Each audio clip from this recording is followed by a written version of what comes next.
गौतम बुद्ध का जन्म वैशाख पूर्णिमा के दिन लुम्बिनी में 563 ईसा पूर्व शाक्य कुल के राजा शुद्धोदन के घर हुआ था। उनका बचपन का नाम सिद्धार्थ रखा गया। उनकी मां का नाम महामाया था, जो कोलीय वंश से थीं। उनका निधन सिद्धार्थ के जन्म के 7 दिन बाद हुआ। उनका पालन महारानी की छोटी बहन महाप्रजापति गौतमी ने किया। सिद्धार्थ ने गुरु विश्वामित्र के पास वेद और उपनिषद की पढ़ाई की, राजकाज और युद्ध विद्या की भी शिक्षा ली। 16 वर्ष की उम्र में सिद्धार्थ का यशोधरा के साथ विवाह हुआ। पिता द्वारा ऋतुओं के अनुरूप बनाए गए वैभवशाली और समस्त भोगों से युक्त महल में वे यशोधरा के साथ रहने लगे, जहां उनके पुत्र राहुल का जन्म हुआ। लेकिन विवाह के बाद उनका मन वैराग्य में चला गया और समयक सुख शांति के लिए उन्होंने अपने परिवार का त्याग कर दिया। पत्नी यशोधरा, पुत्र राहुल और कपिलवस्तु जैसे राज्य का मोह छोड़कर सिद्धार्थ तपस्या के लिए चल पड़े। सिद्धार्थ घूमते घूमते आलार कलाम और उद्धक रामपुत्र के पास पहुँचे। उनसे योग साधना सीखी, समाधि लगाना सीखा, पर उससे उन्हें संतोष नहीं हुआ। वह उर्वेला पहुँचे और वहां पर तरह तरह से तपस्या करने लगे। सिद्धार्थ ने पहले तो केवल तिल चावल खाकर तपस्या शुरू की, बाद में कोई भी आहार लेना बंद कर दिया। शरीर सूख कर कांटा हो गया। 6 साल बीत गए तपस्या करते हुए, किंतु सिद्धार्थ की तपस्या सफल नहीं हुई। 35 वर्ष की आयु में वैशाख पूर्णिमा के दिन सिद्धार्थ पीपल वृक्ष के नीचे ध्यानस्थ थे।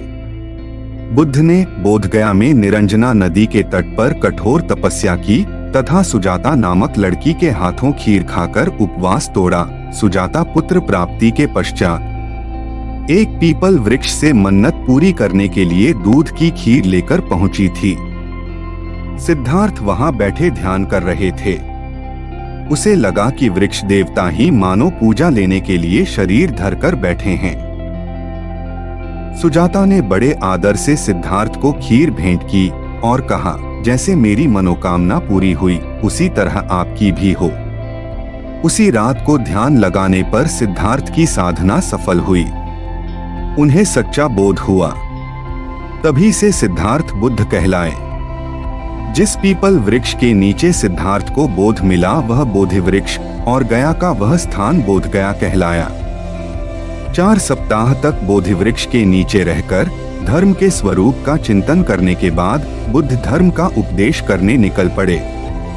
आषाढ़ की पूर्णिमा को वे सारनाथ पहुँचे। वहीं पर उन्होंने सर्वप्रथम धर्म उपदेश दिया और प्रथम 5 मित्रों को अपना अनुयायी बनाया और फिर उन्हें धर्म का प्रचार करने के लिए भेज दिया।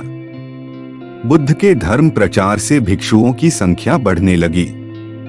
बड़े बड़े राजा महाराजा भी उनके शिष्य बनने लगे।